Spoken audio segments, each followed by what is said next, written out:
Hi guys, it is Vlogmas day 17. Well, it's actually December 18th, but I filmed this all yesterday at the gym and it was just so confusing, and I don't want to confuse you because this can be confusing as it is, so why would I try and confuse you more? So we're at my house. We're on my bed. This is my dog. Hello baby. I love you. Oh, you want your moment to shine? Come here. Come here, puppy. Come here. They're getting haircuts tomorrow. Come here. This is my poodle. This is my poodle. Yes, honey, I know. I love you. So, this is bulking 101. So bulking in general is a period of time when you have three primary goals. It would be to build muscle, gain strength, and gain weight. And you'll be at a caloric intake that is higher than your maintenance. So when you're trying to lose weight, you go into a caloric deficit. When you're trying to just maintain your weight, you'll stay at maintenance calories, which is different for everyone. Everyone's bodies are different. Everyone's macros would be different. Maintenance calories will be different. So bulking macros will be different for everybody. To bulk, you need to be above maintenance calories, which means you will be putting on weight.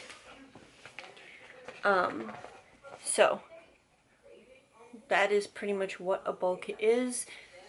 You're eating more than you're burning in any given day. In many people's fitness journeys, they will come to a point where they have lost the amount of fat that they're looking to lose, and they want to really put on muscle.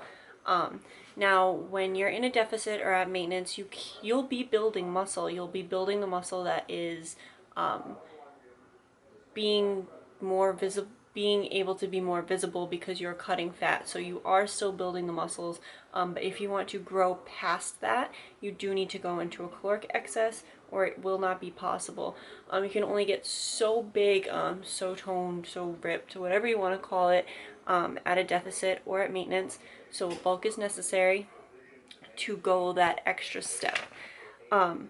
What any given person can build before they go into a bulk is all dependent on protein intake, genetics, test levels, testosterone levels, muscle fiber breakdown, and etc.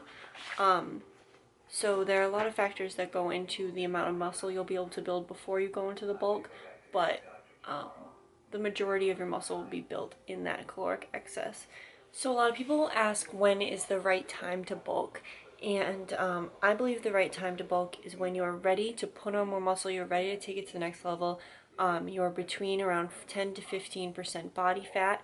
You're not on the heavier side, because if you are at that point already, it'll be a lot easier for you to gain more fat as opposed to gaining muscle, which is not what you want. Yeah, beyond the 15% body fat, you'll likely gain more fat, less muscle. So a lot of people will also ask, how do you start a bulk? And I will never recommend going straight from a deficit to a full bulk. I think you'll gain a lot of unwanted fat. You can only put on so much muscle per week. So for women, it's 0.5 pounds of muscle per week. That's the most you can put on, and that's if you're doing everything right, which isn't always the case. So if you go straight from a deficit to a bulk, you're going to gain much more weight in between this period than just half a pound. That's barely any weight. So what I suggest is doing something called a reverse diet. What you're going to do is take whatever macros you're at now, and you're going to slowly increase to get you to your top ceiling for what you want for your bulk. So everyone, before they bulk, should figure out what they want their top macros to be. You can figure that out based upon past research, if you've bulked before. For me, when I was planning my bulk, I decided I wanted to get to 1.2 grams of protein per pound that I weighed, and I also wanted to get to 43% of my body weight in fat grams, which turns out to be 174 grams of protein and 63 fats, and then the rest would be carbs, and I wanted to get to 250 grams of carbs. That puts me at a textbook bulk, which is what I wanted to do. It took me 4 months to get to that number because I started my deficit and I was at 1600 calories, and I would only increase my macros if I only gained that 0.5 pounds a week, which I did bi-weekly, so it was if I gained less than a pound, I would up my macros, and that's what I did. And I fell into a huge plateau after my surgery. My weight was all over the place, and I know it was a mixture of not working out as much, eating different times, like my schedule was off, I wasn't nearly as active, and then I did lose a ton of muscle after my surgery. So losing the muscle made me lose weight, but then I was eating more and not working out, so I was gaining weight. It was just like, it was just a time where I don't have data that I can really go off of, so I did stay at a set of macros for quite a long time after my surgery. But I just increased to my full bulk where I wanted to end up being just 2 weeks ago, and they're going great, and I love bulking. But yeah, I would never suggest just going from a deficit to a bulk. Do it slowly. Really plan for yourself what you want to do. Like I have this notebook, and I write down all my macros. So this is when I started tracking macros, March 15th of last year. Deficit. I went on vacation here, and I was at my lowest, which is 1600 calories. I'm going to talk in calories just because it's easier. Talking in macros gets a little bit more confusing for people who are just listening. I reversed, plateaued right here for a long time, and then I just finally increased. And keeping a notebook like this really helps me realize what I've done in the past, what works for me. If you don't know what you've been doing, you don't know what you need to change to continue growing, continue building. So how you should increase when going into a bulk from a deficit. Say you start at 1500 calories and you weigh 100 pounds.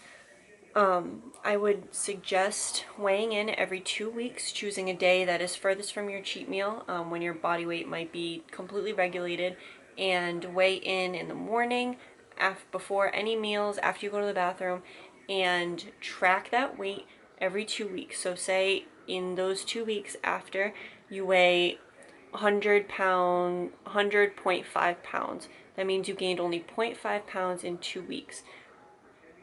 That would mean I would increase your calories. I only do it by 50. In the beginning, I'll do it equal amounts of fat, carbs, and protein. It'll typically be 2 grams of fat, 4 or 5 grams of carbs, 4 or 5 grams of protein, to ease you up until you get to those full bulking macros that you have already decided for yourself. You will continue to increase till you get to each one of those numbers, and that's just how you get there. It doesn't really matter the percentage as you go up, because you have the end goal anyway. You know what your highest macros will be. It doesn't really matter the percentages how you get there. It just matters the end goal, because it's all leading up to your full bulk anyway. So say your fats are like 3 or 5 grams off from your full bulk, then next time just do all 5 grams and just do all fat that day, and then you're done. Those are your fats, and that's the highest your fats are going to go. And then next time, bump up your protein and your carbs. I like to do it evenly. Other people will do all carbs or all protein, whatever. It really doesn't matter. It just matters that you eventually get to those top macros for a bulk that you decided for yourself, and that you do it slowly, and that you do it smart. You make sure that you're only increasing if you only gain less than a pound every 2 weeks, or 0.5 pounds every week. I always say to wait the full 14 days because it does usually take the body 14 days to regulate, especially when starting a new diet. A lot of people feel very bloated the first couple days, so I always like to make sure they wait the full 14 days, because your body will just really have the time to understand what's going on and react. And we'll see, and you always see what's going to happen over time in those 14 days. but the 7 days is just too short to really tell. So just with the weight, like I was just talking about, women can only gain 0.5 pounds of muscle in a week. So if you're gaining over that, you are eating too much. You're going to gain more fat than you are muscle, and that's not what you want in a bulk. So make sure to weigh in every 2 weeks. If you're weighing more than the pound every 2 weeks, then you need to decrease your macros. If you are weighing in at that pound, that's perfect. Keep the macros the same. And then once you start to get to the 0.9 pounds gained in a week, you increase, because that's exactly what you want to do. You can even increase if, say, you're at like 1.2 pounds gained in 2 weeks. That's okay too. I would increase at that point because it's close enough, and a lot of people do things a lot faster than I do. Reverse diet wise, like they'll add 20 grams of carbs every 4 days or something till they get till their max bulk. I don't like to do that. I see what I've seen in myself and my research and experiments with some of my friends that I've done. They've let me use them as guinea pigs. It works best to just go slow. Your fitness journey is such a long road that the extra 2 weeks, the extra 2 months that you're going to spend reverse dieting is worth it to not have to do such a severe cut when you are ready to cut again. And that is just what I think about that. There are many, many ways you can go about bulking. Mine is not the correct way. I'm just telling you what I have done for myself, what I do for clients, and what I have seen the most success with. So, cheat meals on a bulk change just a little bit, and it's because if your macros are high enough that you are not losing weight anymore, you are past your maintenance calories, it means you are taking in more food than you can burn in a day. And when you have a cheat meal, say it's 1,000 calories over what you would normally eat, even on your bulking macros, then you're probably not going to lose that weight afterwards.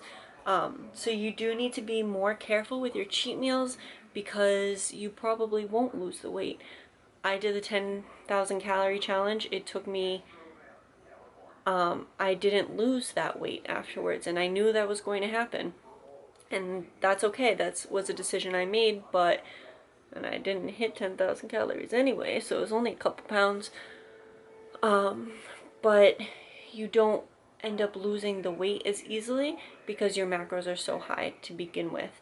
The great thing about having bulking macros is you don't really crave things that much. If you want to eat a cinnamon bun, you could probably fit it if you really tried. And if you have ever had problems with binging or whatever, feeling super hungry during like a reverse diet or during your cut, during the bulk, you probably won't be hungry for much. I'm eating nearly 2,400 calories a day. I could definitely eat more, but I don't feel the need to like snack on things because I need to be eating all day long for me to meet my macros. So as I was talking about before, the main purpose of a bulk is to increase strength. If you're not seeing strength gains, you are not seeing physical changes in your body, then something is wrong with your bulk. You are not, this is an actual quote, a bulk without progression is a fat gain program, and that's 100% true. If you're not seeing those physical changes that you are out to see, and you put yourself on this bulk for this reason, then you need to change something up because either your training is improper or your diet is, something's going on with your diet, or the macros that work for other people don't work for you. There are a lot of variables and not everything works for everyone. Some people thrive on higher carbs, lower fats, and vice versa. Genetics plays a huge part in things. So you need to make sure you are progressing through your entire bulk. You are gaining weight, but you're not gaining fat. You need to make sure you're in the gym, you're getting stronger, you're going up in weights, because that is the point of the bulk.